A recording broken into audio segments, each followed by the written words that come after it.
Okay na, ayun. Sige po. So, salamat po, sister. Simula tayo sa ating paunang bersikulo. Nakikita niyo po ba? Nababasa?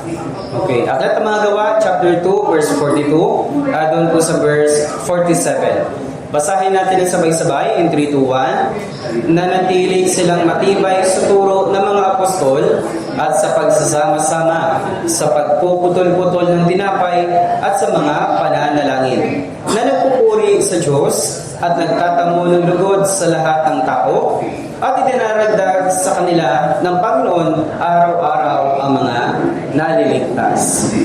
Dito po sa bersikulo na ito, may 4 na katangian kung paanong itinuturo sa mga naunang Kristiyano yung kahalagahan ng pananatili. At hindi lamang po yun, kundi napakarami pa pong iba na kung saan sila po ay nag-aaral ng salita ng Diyos, kailangan magkaroon sila ng fellowship, pananalangin, pati po dahil sa kanilang ginagawa sa 3 bagay na ito, araw-araw idinadagdag sa kanila ng Panginoon yung mga naliligtas.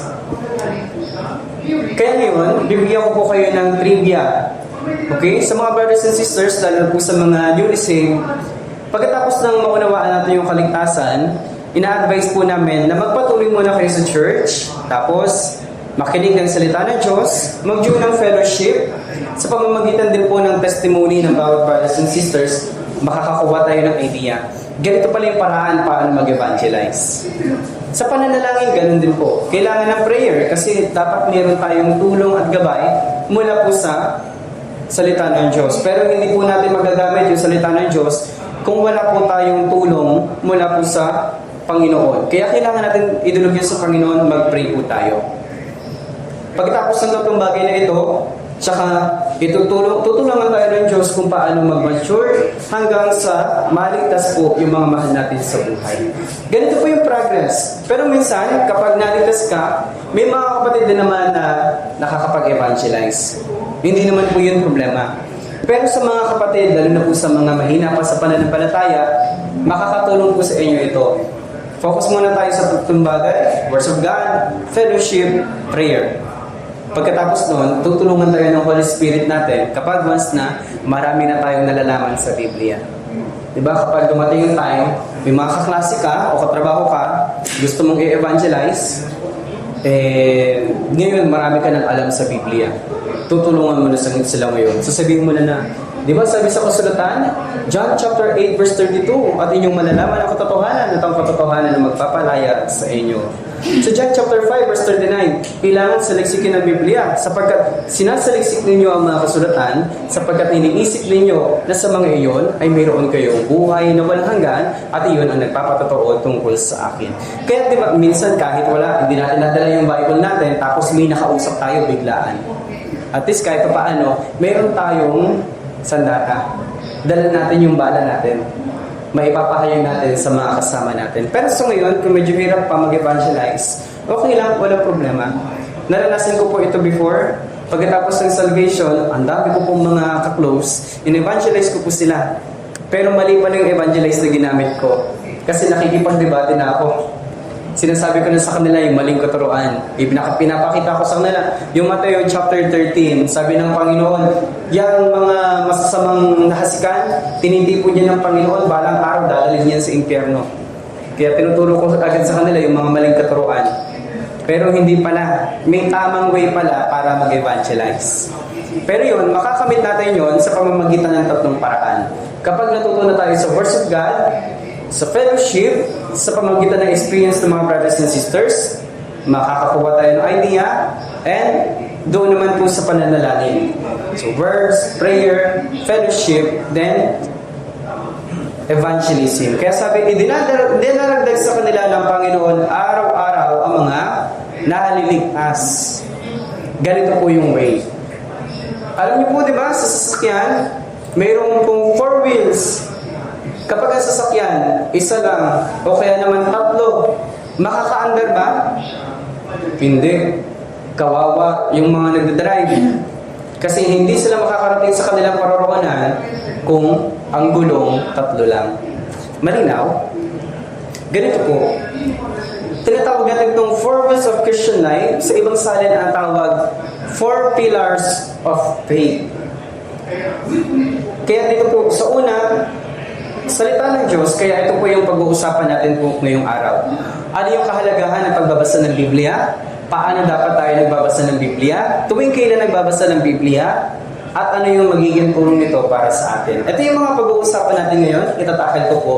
So, magsisimula po tayo dito. Pero hindi lang po ito for whales, kundi pati rin naman po diba sa mga hayop. Ipinakita sa atin ng Diyos sa pamagitan ng nilikha niya sa mga hayop. Apat yung kanila pong mga paa. Para kung makakatakbo sila, katulad po halimbawa ng isang leon, makakatakbo sila ng maayos. Pero kung tatlo yung paa niya, ang hirap. Okay? Pagpalagay natin ganito, merong leon, hinahabol niya ito kung baboy ramo. Ang problema, kahit gaano siya masigasig, o kahit gaano pa siya mabangis, matatakot ang wild boar o itong baboy ramo.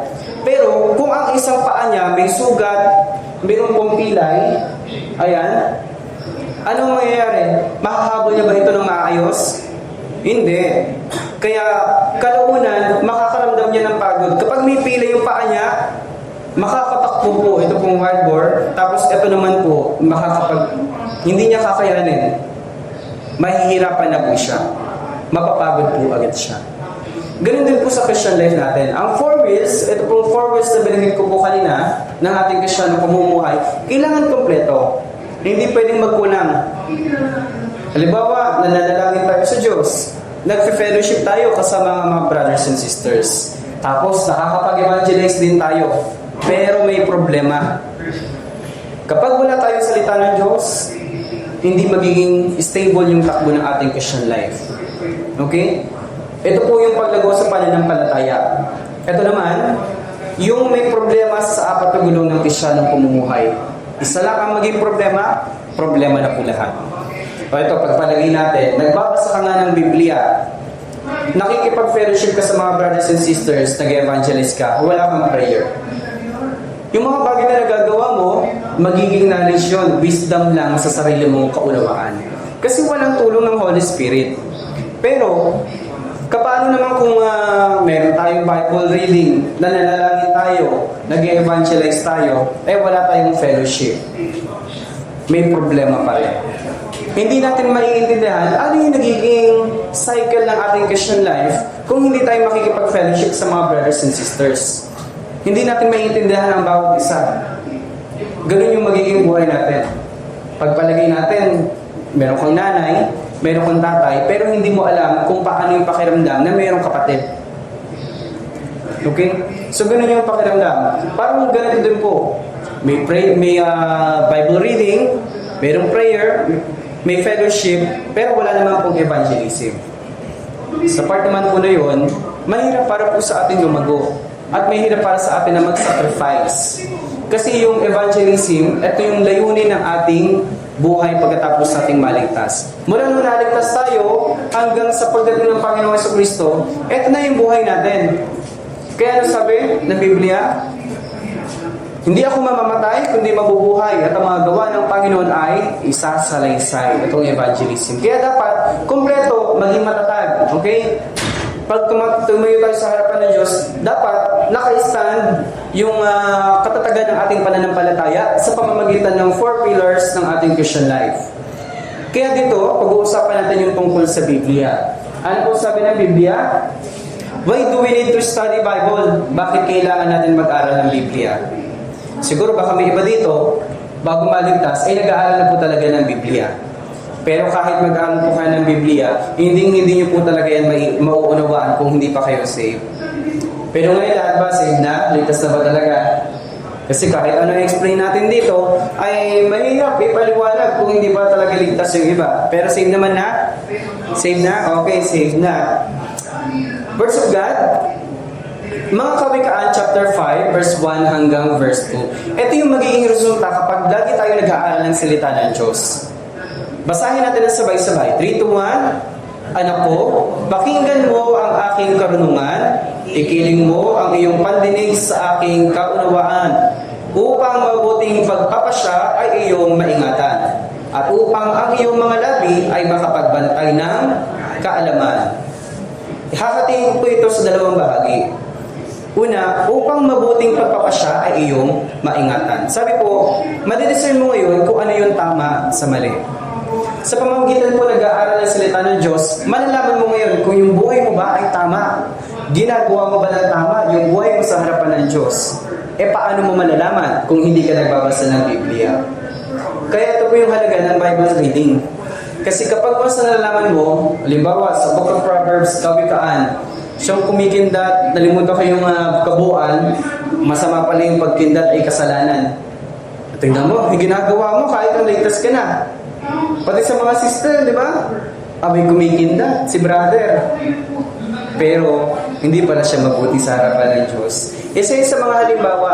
Pero kapag nagbabasa tayo ng Biblia, marami tayong mauunawaan. Minsan, ginagawa natin, pero masama pala sa harapan ng Diyos. O kabaligtaran naman, minsan hindi natin ginagawa, pero mabuti pala sa harapan ng Diyos. Naintindihan?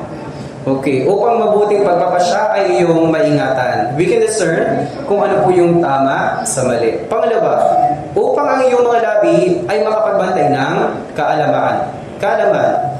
We will give wisdom in our daily life. So, sa buhay natin, lagi tayong may karunungan. Tuwing mabubuhay tayo, papasok tayo na trabaho, minsan may mapapaisip tayo na anong verse yung para dito? Ano yung verse na dapat kong paghandaan para sa trabaho ko? Papasok ko ng eskwelahan, mapapaisip ka. Yung mga kaklase mo, nakikipag-usap sa iyo tungkol sa buhay, ngayon, biglang may pumukaw sa iyo na verse, ito yung magandang verse para sa kanya na pwede kong i-share. O halimbawa, si Kumare, nagbigay sa iyo ng problema. Sabi niya, hirap na siya financial. Ngayon may pumukaw sa universe. Sabi mo, ay naalala ko yung Mateo 11:28. Sabi sa Mateo 11:28, lumapit kayo sa akin, kayong lahat ng mga nanlulupaypay at lubang nabibigatan. At kayo bibigyan ko ng kapahingahan. Sabi ng Panginoong Jesucristo. Ngayon, na-share mo sa Kanya yung salita ng Diyos. Na-encourage mo siya.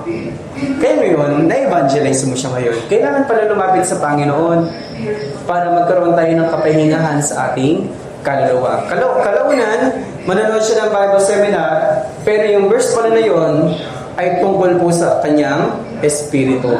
Kapag lumapit siya sa Panginoon, lahat ng problema niya, hindi niya na maiisip kapag naligtas na po siya. Yun yung sinasabi sa Mateo 11:28. Kaya maiintindihan na po natin yung mga Bible verses, tapos kapag may mga sinabi nangyayari sa buhay natin, alam na natin kung ano yung mga verse na pupukaw sa ating isip kasi nga nakamark na po yan sa atin. Bali na po sa atin? Okay.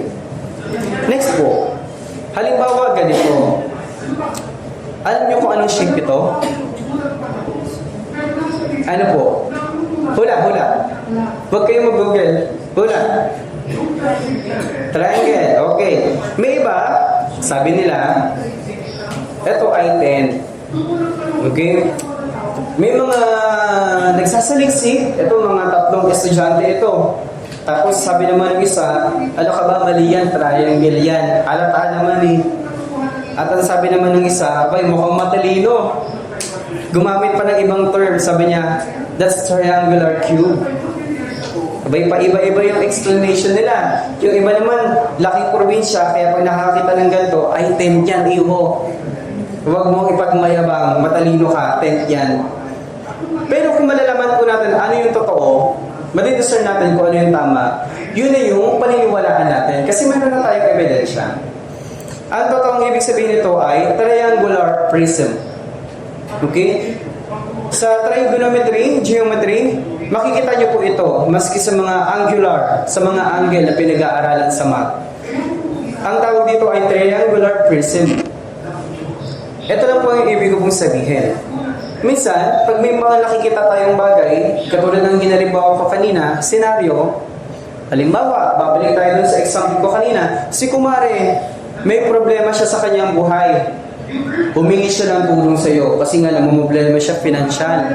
Ngayon, kung wala tayong alam tungkol sa Biblia, iba yung may kakatwiran natin. Naku, Kumare, huwag kang mag-alala. May Diyos naman sa puso mo. Apay, patay na tayo dyan. Hindi ligtas, sinabi may Diyos sa puso niya. Iba-iba na yung reason. Pwede natin may katwiran, iba. Di ba? Yung mga klase mo, nagbahagi din sa iyo ng salita ng Diyos, wala kang maipanama, wala kang salita ng Diyos. Gumawa ka na rin ng iba't ibang katwiran. Hindi mo na alam kung ano yung totoo na dapat na Bible verse na pwede mong ibahagi sa Kanya. Parang ganito po yung example ko po kanina.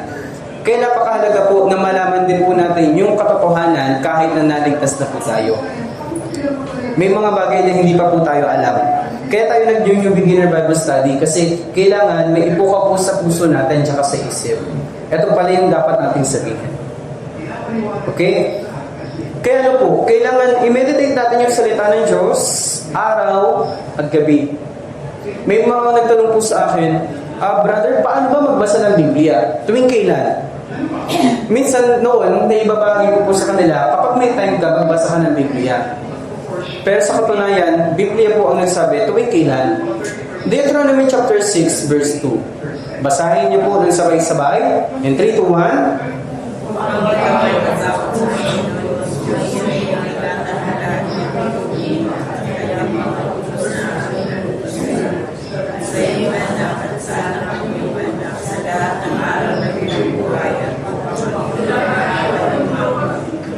Okay, sabi, na inyong ingatan ang lahat niyang mga tuntunin at ang kanyang mga utos na aking iniuutos sa inyo at sa iyong anak at sa anak ng iyong anak sa lahat ng araw ng iyong buhay. Araw-araw, umaga, gabi, sabi ng Panginoong Diyos kay Josue, siya po yung bagong itinalaga ng Diyos pagkatapos ni Moses. Siya po yung naging successor ni Moses at po si Joshua. Ngayon nagkakaroon po ng pangamba si Joshua kung paano niya po pangangalagaan, pangangasiwaan ito pong Israel. Ano po sabi ng Diyos sa kanya? Huwag kang matakot. Ingatan mo yung aking salita. Magbulay-bulay ka araw at gabi. Daily life.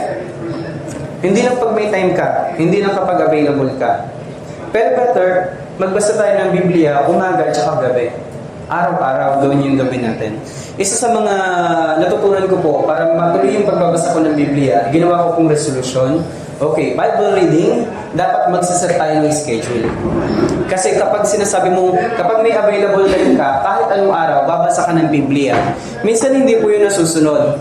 Kaya ano po ang dapat? Kapag nagbabasa ka ng Biblia, I advise, mag-set kayo ng schedule. For example, ang pasok ninyo sa umaga ay alas 8. Mag-set ka ng schedule.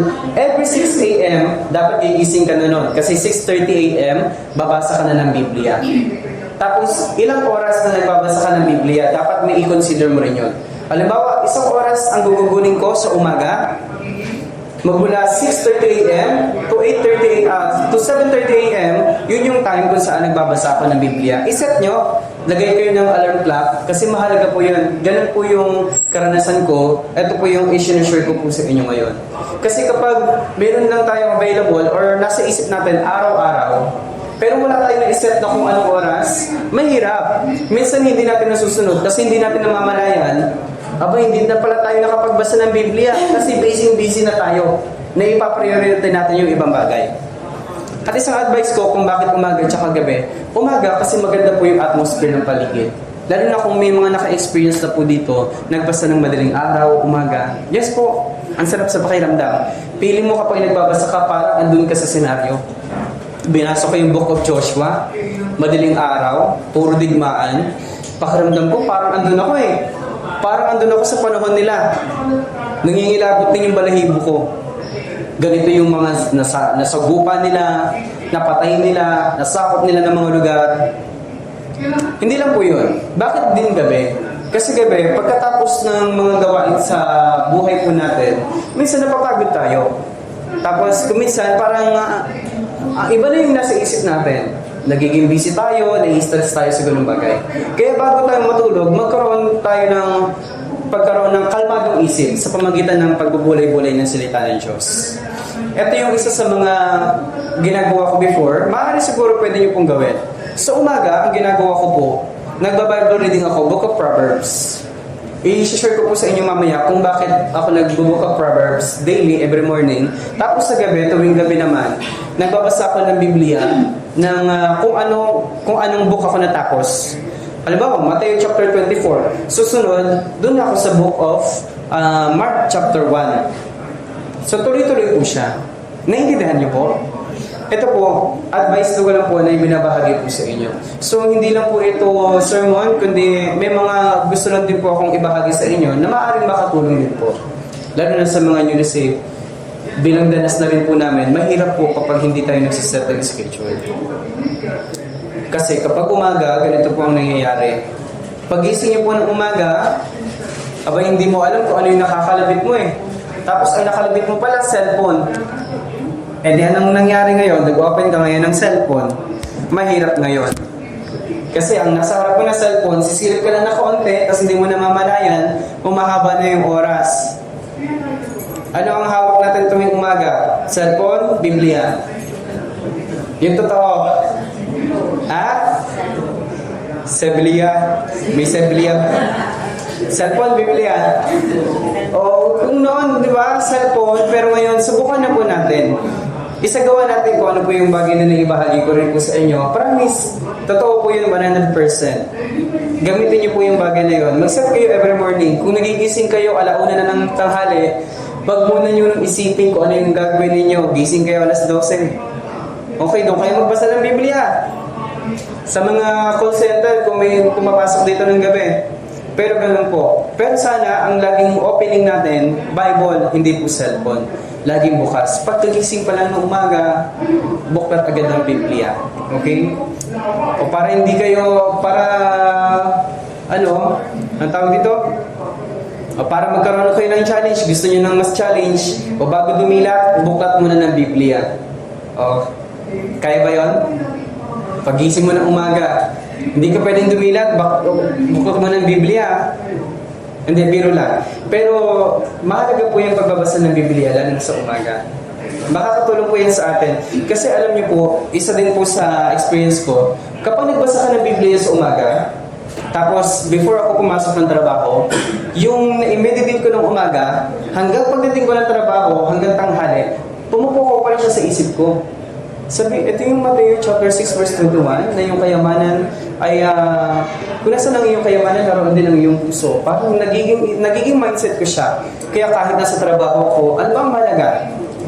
Ito bang trabaho ko, yung sinasahod ko, o yung salita ng Diyos? Kaya pag nare-remind ako, kapag nahihirapan ako sa trabaho, kailangan ko pala ng salita ng Diyos. Mas mahalaga pala yung salita ng Diyos. O mas mahalaga po yung church kumpara sa bagay na ito. Kaya matatanggal yung stress ko, kailangan ko muna kumalma. Okay, kalma ko muna. Huwag ka muna magtrabaho, pahinga ka lang.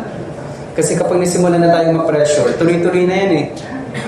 Kumbaga may kailangan ka ng tapusin, gugulin, nalilimutan mo na kung ano yung layunin ng pagkatrabaho. Yung iba sabi, huwag ka namang problema, brother. Pagsabayin na natin, cellphone, sa loob ng cellphone, andyan yung Bible.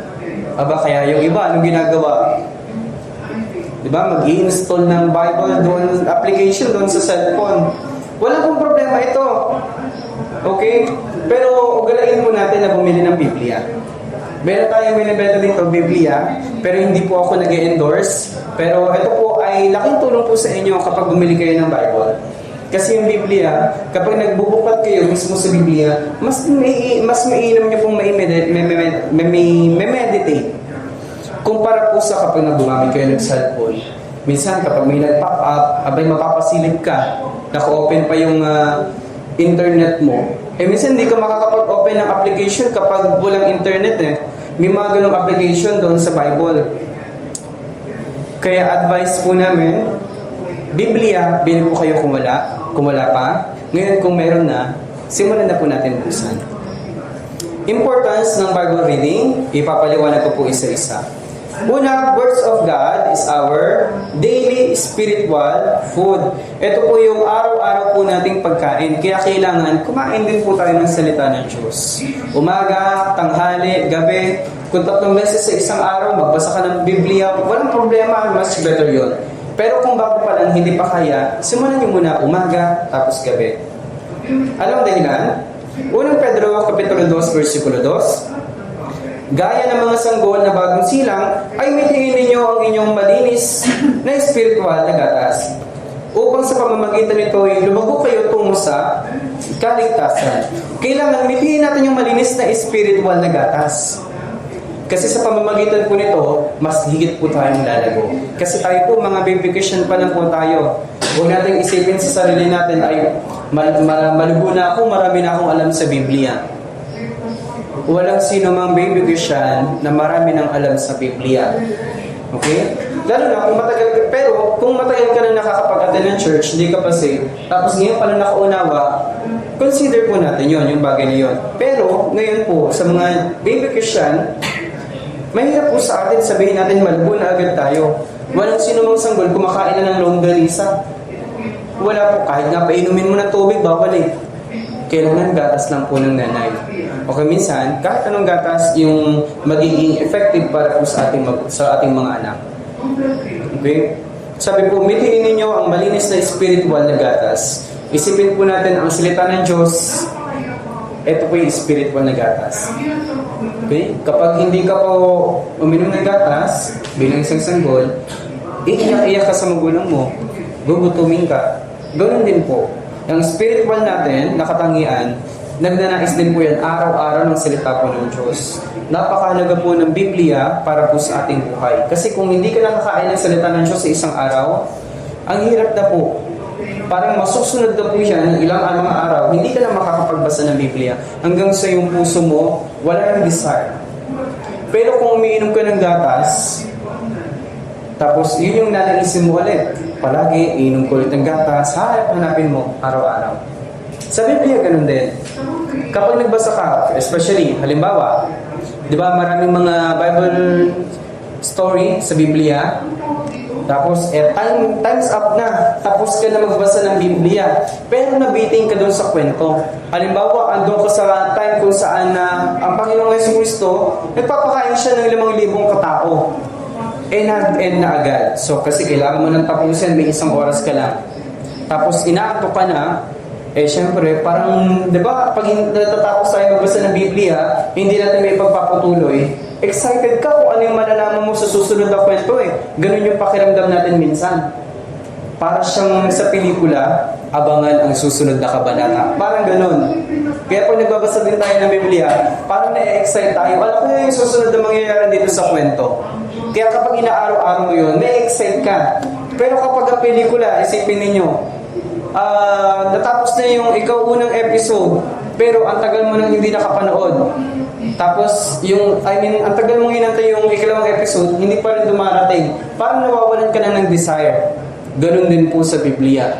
Yung susunod na kabanata, kapag hindi mo na nasubaybayan, kinabukasan, mawawala ka na ng desire na magbasa ulit ng Biblia. Tapos hanggang sa makalimutan mo na kung ano yung previously mo na nabasa. So, ano nangyari? Abay, parang kumakain tayo ng spiritual na gatas, pero niluluwa po natin. Kaya huwag po sana maging ganon. Mithiin natin ito na gaya ng spiritual na gatas. Namnamin natin kada araw. Parang ganito. Kasi sa umaga, mayroon tayong problema. Hindi lang sa umaga, sa hapon, tsaka sa gabi. Katulad po nitong manok. Ang katawan po natin, ang espiritu po natin, kailangan po niya ng madalas nagkakaroon po yan ng paglalaban-laban. Umaga, ano ba?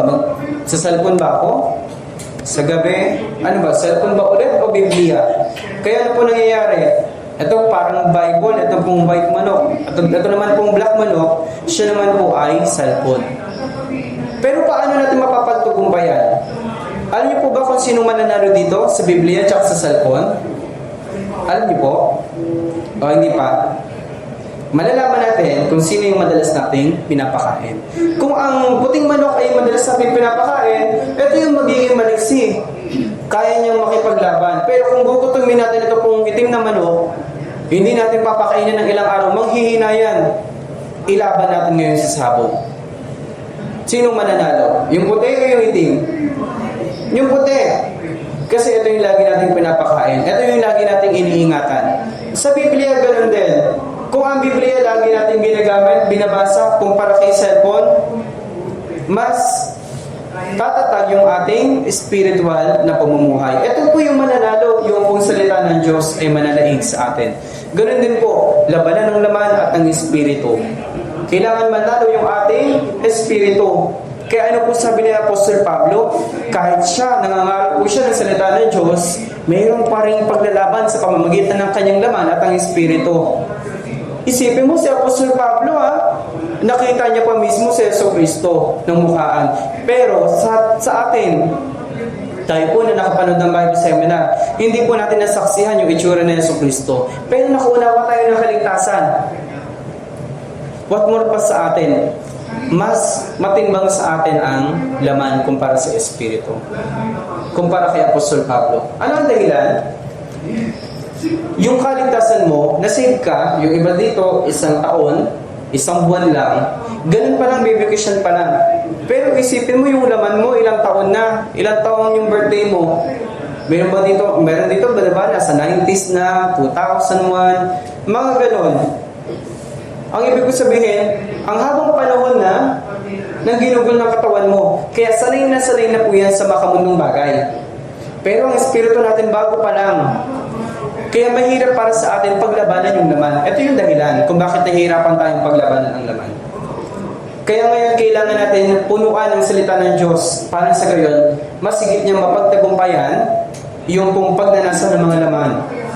Pangalawa, ang salita ng Diyos, sa unang Korinto chapter 3 verse 2, pinainom ko kayo ng gatas at hindi ng matigas na pagkain, sapagkat hindi pa ninyo kaya, hanggang ngayon ay hindi pa ninyo kaya.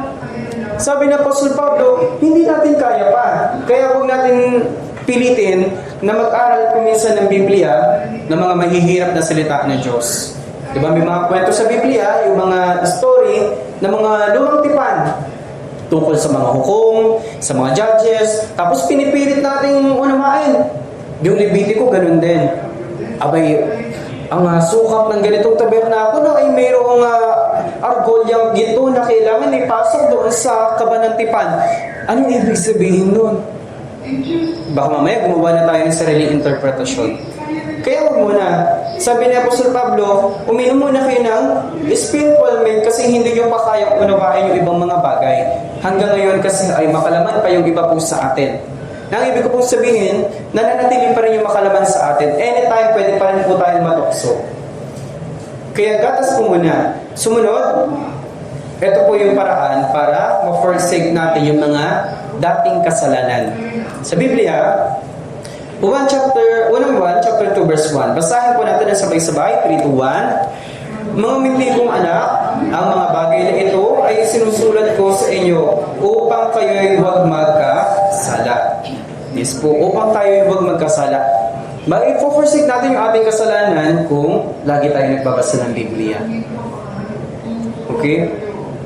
Kaya sabi ng Panginoon Kristo, ang pagnanasa ng laman, madaling bumitag yan sa atin. Pero ang salita ng Diyos, dapat ito yung laging nananatili.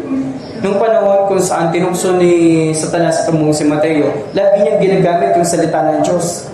Sabi niya, katotohanan, katotohanan. Ito ang kasulatan. Ibig sabihin, anytime na tinutukso siya ni Satanas, mayroon siyang daladalang salita ng Diyos. Kaya hindi po siya natutukso. Dahil din po, kung mayroon tayong salita ng Diyos, na hanggang ngayon, binemeditate pa rin po natin, ito po ang magbabagi po sa atin. Sa mga awit 119 verse 11, basahin po natin ulit ng sabay-sabay. 3 to 1. Iningatan ko ang iyong salita sa aking puso upang wag akong magkasala laban sa iyo. Kailangan natin ingatan yung salita ng Diyos upang wag magkasala laban sa Panginoon. Isa sa dahilan kung bakit nagkakasala tayo kasi kulang tayo sa salita ng Diyos. Kulang tayo sa karunungan at mas madali sa atin na unahin yung makasanlibutang bagay. Kaya ano ang pinapakain? White manok, black manok. Depende sa kung ano yung papakainin natin, siya yung mananalo. Ganun din po. Ano yung kakainin natin? Spiritual na gatas o yung physical na makalaman? Kailangan dapat spiritual na gatas. Naiintindihan po? Okay. So kung malinaw po sa atin, proceed tayo sa susunod. Ito naman po yung susunod, makaka-recover tayo ngayon sa ating Kristiyanong pamumuhay. Mga awit 19 verse 7. Ang utusan ng Panginoon ay sakdat na nagpapanauli ng kaluluwa. Ngayon dumating na sa punto, ay nakagawa ka na ng kasalanan. Hindi mo na pagtagumpayan. Kasi syempre may sinful nature tayo.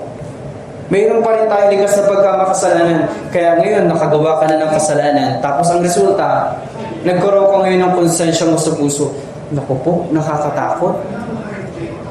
Parang ayoko nang bumalik sa church. Minsan ganun yung thinking ng mga tao eh. Nakagawa ng kasalanan, ang dumi-dumi na nila. Ayaw na nilang umattend ng church. Pero may kulang lang sa kanila. Hindi sila nag-aaral ng salita ng Diyos. Kapag makagawa tayo ng sin, balik tayo sa words of God. Kasi ano sabi? Ang kautusan ng Panginoon ay sakdal na nagpapanauli ng kaluluwa. I-recover niya yung Kristiyanong pamumuhay. Sa ganitong punto, makakapanumbalik tayo sa Panginoon. Mapapalakas ulit tayo spiritually. Pero kailanman huwag niyo pong isipin na kasi maraming mga tao, sinasabi po nila, maraming mga kapatid, kapag nakagawa sila ng kasalanan, hindi na sila mag-a-attend ng church. Mahirap po yun. Hindi sila magpapatuloy umattend ng church. Kaya tayo po, bilang mga Kristiyano, mga newly saved, dapat magkaroon tayo ng mindset na kapag nakagawa ng kasalanan, balik ka sa Biblia. Naintindihan po? Proceed ka, punta ka sa Biblia ulit. Isa pa, mga awit 51 verse 12. Basahin po natin ang sabay-sabay, 3 to 1. Ibalik mo sa akin ang kagalakan ng iyong pagliligtas at alalayan ako ng may espiritu nagnanais. Kaya dapat ganito po yung puso natin. Before tayo mag-pray before tayo magbasa ng Biblia, mag-pray ka muna. Sabihin mo, Panginoon, nakagawa ko ng kasalanan. Kailangan ko ulit maresolbahan yung aking Kristiyanong pamumuhay. Sana tulungan niyo po ako, Panginoon. Sana ito pong salita ng Diyos na aking mababasa ay makakatulong po sa aking Kristiyanong pamumuhay. Sana ibalik mo yung kaganakan ng aking kaligtasan sa pamamagitan ng pag-aaral ko ng salita ng Diyos. Malinaw po? Okay. Ito naman po, paano tayo magbabasa ng Biblia na may kasipagan? Meron pong mga kaparaanan po dito. Una, best time para magbasa ng Biblia, gaya po na nabanggit ko po kanina, umaga. Best time po ito morning. Ito po yung mga halimbawa, si Joshua, si Abraham, si Gideon. So Joshua chapter 3 verse 1, kinaumagahan, maagang bumangon si Joshua. Abraham, Genesis chapter 22 verse 3, si Abraham ay maagang bumangon. Si Gideon, mga Hukom 7 verse 1. Pagkatapos, si Jerubbaal sa makatuwid ay si Gideon at ang lahat ng mga taong kasama niya ay maagang bumangon. Kaya dapat maaga tayong bumabangon. Kasi mahalaga po yun. Pag bago natin ng umaga, proceed muna tayo sa salita ng Diyos, aral muna tayo ng Biblia. Naintindihan? Malinaw? Okay. Tayo naman din po, bilang mga Kristiyano, mga awit 119 verse 147, basahin natin sabay-sabay. 3 to 1. Babangon bago magbukang liwayway, at dumating ako, ako'y umaasa sa mga salita mo. Ito po, napakahalaga. Tayo naman po ng mga Kristiyano. In-example po doon, di ba? Si Abraham, si Gideon, si Joshua, maaga silang bumabangon. Kasi meron siyang connection sa atin pong buhay. Tayo po ng mga Kristiyano, kailangan bumangon din po tayo ng umaga. Kasi, dito po, mas ma-meditate po natin yung pong salita po ng Diyos. Sumunod. Simula po muna tayo doon po sa New Testament. Mateo 1 o kaya apat na mga taga-Roma. Ito po yung isa sa mga ina-advise namin kapag magsisimula ka, after mong maligtas, dapat ang una mong Bible reading, isa sa tatlong bagay na ito. I-explain ko po kung bakit. Si Mateo po kasi, ito po yung mga talata mula sa pagkamakanak ni Jesus hanggang sa muli niya pong pagkabuhay. I-distinguish po dito o makikilala niyo po ang Panginoong Jesus mula po sa kanyang buhay. At ito din po yung pinakaunang aklat doon po sa may bagong tipan. Kaya madali natin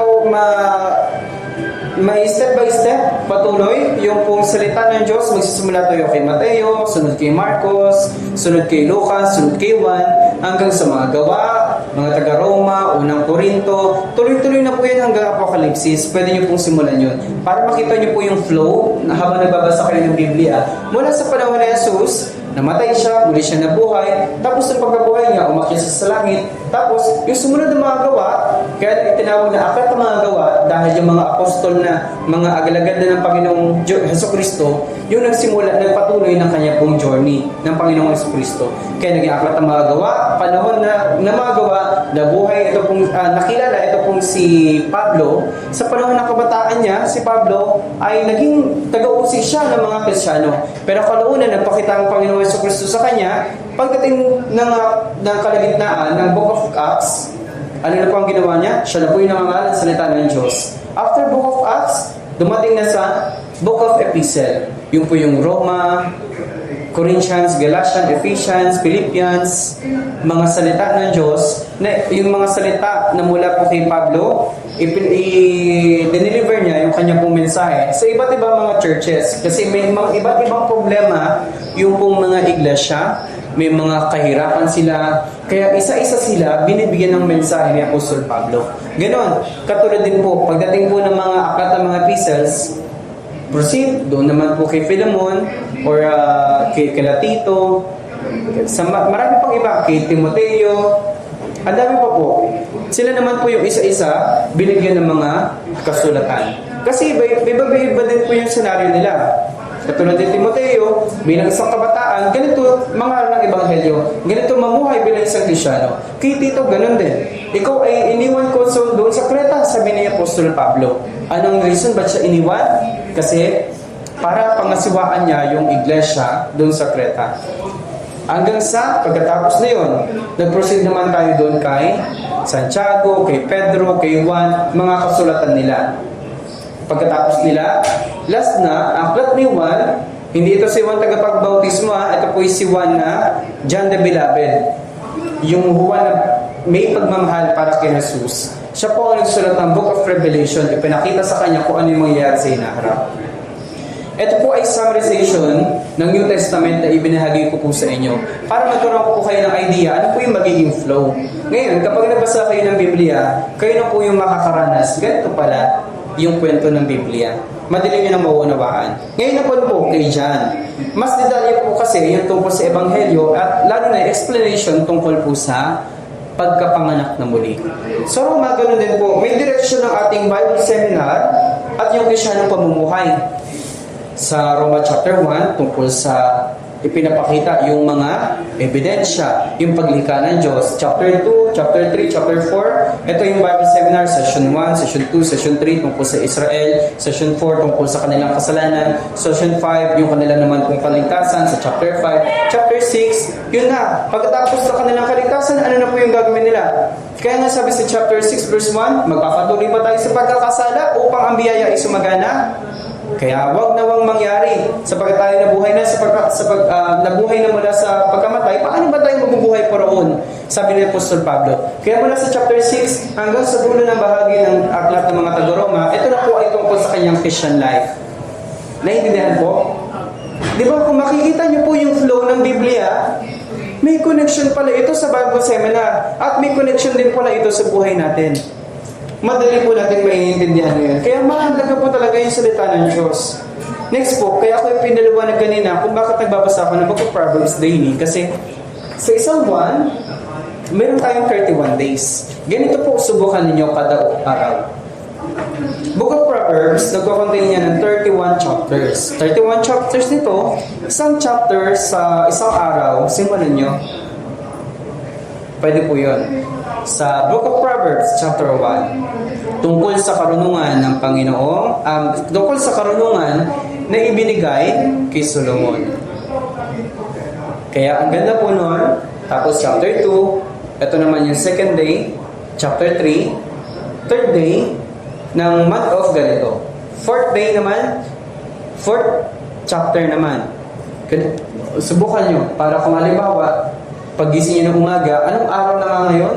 Ay, 26 na pala ngayon. Tapos makita mo, chapter 26 ka na ngayon. Okay?